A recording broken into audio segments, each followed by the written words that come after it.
It's a very special Ramble Radio. That's Ramble on the road? Ramble on the road. That's why there's no theme song, so sorry about that. I know you wanted the lyrics, you wanted to hear. We're raw dogging this. We're raw dogging this. We just got out of Thunderbolts. I'm gonna, man, this is gonna, okay, I'm gonna hear the Verns, I'm giving it. Okay, I'm burn giving it up.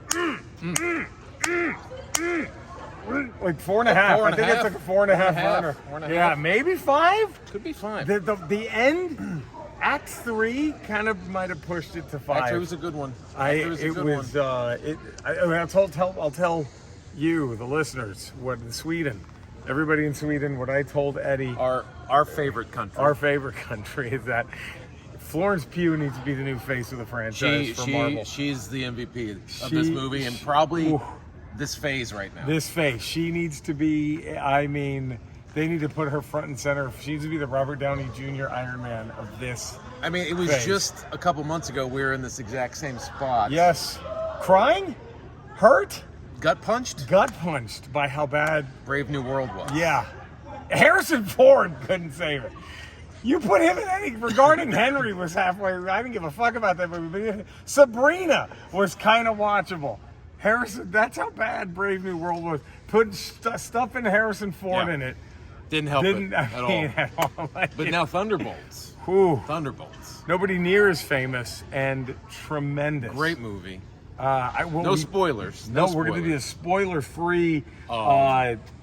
I'm going to say... One of the best team-up movies I think they've had. Yes, absolutely. Since probably Guardians, the first Guardians movie. Yes, I loved how it was small. Like you said, there's no extinction level event. They kept everything small. It was reminding me a lot of the first Deadpool movie where it was just, it was all relationship based. There was no massive thing happening. Everything was just really contained. I was very pleasantly surprised by this. This isn't really gonna spoil anything, but I loved how the characters were kind of who we knew before this started. Yes. One of my favorite lines of the film is when one character says to John Walker, "Are you supposed to be Captain America? You're an asshole." You're an asshole. Like, that was fantastic. The chemistry between the whole team was great. Great.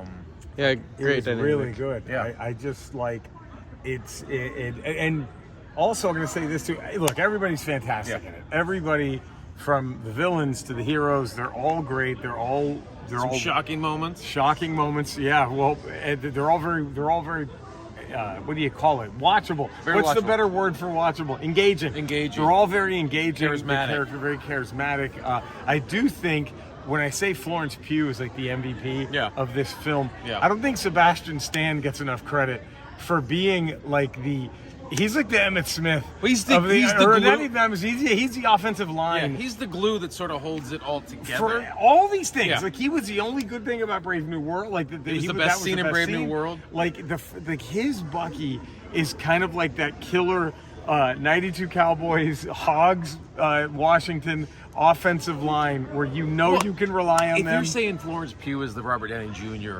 of this phase, I think Bucky is the Steve Rogers. Yeah, is the Chris Evans of this phase of films, because he's just that solid all the way through, and he's just that guy that you pull for and you relate to. And he's just fantastic. He's just it's getting like to where it was if he's in something in the MCU, it's going to be good. It's going to be, or at least that scene's going to be good. That scene. He's like Ralph Macchio in the 80s, unbeatable. Yeah. If he shows up, this is going to be good. It's over. Ralph Macchio beat fucking Johnny. He went to Japan and beat the shit out of everybody. He beat the devil. He beat the devil. He beat Steve Vai in a shredding contest. But one of the things that was great about this movie, there's a scene in it towards the end where this movie really speaks on levels of like of mental health. Yes. And connecting with other people can pull you out of horrible places. So good. What friends and family really mean. It works. It's brilliant. It's such a layered movie. It's so good. It was fantastic. I also think that it's not just a superhero movie. No. It's barely a superhero movie. And David Harbour is kind of like the John Goodman and Big Lebowski of this film. He's actually, I think, the Thor If you're assembling, yeah. If you're assembling a new team, he's the Thor of this group. Right, of this group is in what he brings to them and how it He's the all comic works. relief, but he can be there and make the big moves. Yeah, it just fucking. But this wasn't a superhero movie. The more I think about it, No, it wasn't a superhero movie at all. it was. There's like 15 minutes of superhero stuff. And it all works, but it was definitely a film, like you said, about mental health and friendship. Yeah. But in a way, you're like, wait a minute, they just tricked us into thinking this was going to be like an Avengers film, and it's not. It's not. And it's great though. It's great for not doing that. It's totally a film about being there for other people and how you can save someone without superhero powers. That was the best part. Yeah. It was like, man, and we won't spoil anything else. And we know what the asterisk is for. Yes, that's the best part. We know that's why you go see it. You know what the asterisk and the title is for. That was absolutely fantastic. Great, one mid-credit scene, hilarious mid-credit scene. The final credit scene could have been 30 seconds. Could have been, but it was still funny. Yeah, I think they were enjoying themselves. Still funny. A little bit. It was a little bit like, okay, you're just kind of rehashing the same jokes, but like it was, and then you get the big ending, uppercut at the end. The big uppercut, which we kind of figured was gonna happen, but I still think the mystery of how it's happening is going to be why we lace them up. Yeah, does that make sense? I think so. The mystery. It's definitely setting something up for the next. Setting something huge up. Next thing. Setting something very, very big up. So that's exciting. And now we're looking at whatever. This is almost 2 years removed from Brave New World. What the end credit scene? Over 2 years? It seems that way. Because this is about a year after, right? And this is like 2 and now years the end credit scene was what? 14 months? Something like that. Wasn't it after the end of the timeline film? wise? Wasn't this a year after Endgame? I don't think it was. I think it was more after Brave. I think it was more a year after Brave New World. I remember. I don't want No, to. spoilers. Yeah. Come on now. No, Cameraman's trying to spoil shit. Cameraman's trying to spoil shit. No, cameraman spoiling. No, we're good. We'll leave the speculation for another figure episode. It out. You figured out the timeline on your own. We'll Don't let the cameraman spoil it for you. Yeah, you'll figure it out on your own. But I give the I give this I give it 4.5 burns, maybe 5. What are you giving it? On a second watch, I'll be able to know if it's 4.5 or 5. Okay, all right, that's exciting. Right now, it's.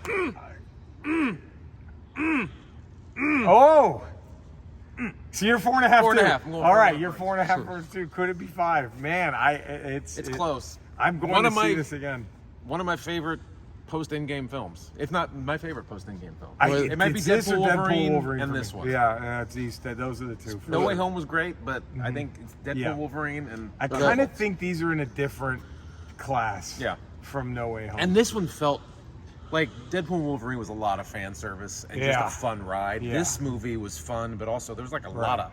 There's a lot, like I said, a lot of layers to it. A lot of meaning to it. I'm gonna go way better. Was No Way Home the one that had all the old villains? Yeah, that actually wasn't that good. The more I think about No Way Home, the lizard was pointless. They just stick him in a U-Haul for 45 minutes. It was that now I didn't. Everyone's like, oh, they brought back Jamie Foxx as Electro. Oh, one of the worst Spider-Man movies ever. But again, that was fun in the way Deadpool Wolverine was. Yes, fun. it was. It was a fun movie to watch. Yeah. This movie was a good movie. Yes, the great moment of No Way Home was when the spider sense thing kicks in. Yeah. When he realizes, oh shit, that was good. I kind of thought No Way Home. I'm gonna say that was like, that was. I'm giving that maybe 2.5 burns. 2.5. That's No Way Home. That's 3 for me. I'll give it 3 burns. Because the lizard was so. Sandman was stupid. They shoehorned some villains. They shoehorned them all in. All you needed was Doc Ock. That was it. They shoehorned. Everybody else was just like, let's try to get to a Sinister 5. Yeah. That's right. It was No Way Home. I remember like one scene looking back, like that was. I enjoyed Andrew Garfield coming through the hole. The Garf was good. The Garf and Tobes were good. I feel like in that film, they made Doc Ock become good too quick. You know, they haven't become good within like the first. Well, he was good as long as the thing wasn't going on his head. But like they made him. I don't know. I feel like they made him. But this isn't a No Way Home review. We're talking Thunderbolts. We had No Way Home, but and so go see it. Go see it. We might be a 5 earner. Might be a 5 A Ramble it was 5. really good. Is that the highest compliment any film can give, is to get the Ramble 5 burn? The Ramble 5 I think Rotten burn. Tomatoes should maybe cash us a check. Right? What the fuck? Now here's the We know how to rate a movie. great news. Thunderbolts did it. Bad news, even out here. Eddie, I'm sorry. All right, we have some contractual obligations. Skeletor, do you have a review of this movie? Eddie, that's a wonderful question to ask me, and yes, I do have one. I'm going to give it 1/2 of a queef. Because nobody in there talked about how big my dick is! Nobody!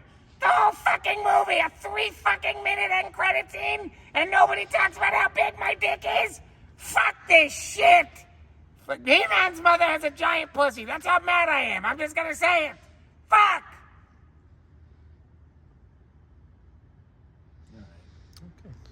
Cinesnob Cody. Let's get him on Rotten Tomatoes. Subscribe to Ramble 5-star rating. Positive text text review. review, all those things. Help us The whole thing could have been taking place inside my dick hole. Okay. All right. We'll just. We'll see you next time. Have a great one. Have a great weekend. Thanks for tuning in. We'll be back next week for a regular, an Andor maybe. Ooh, maybe Andor recap. review. Maybe Andor Maybe review. Tuesday. All right. Take care, everybody. Bye.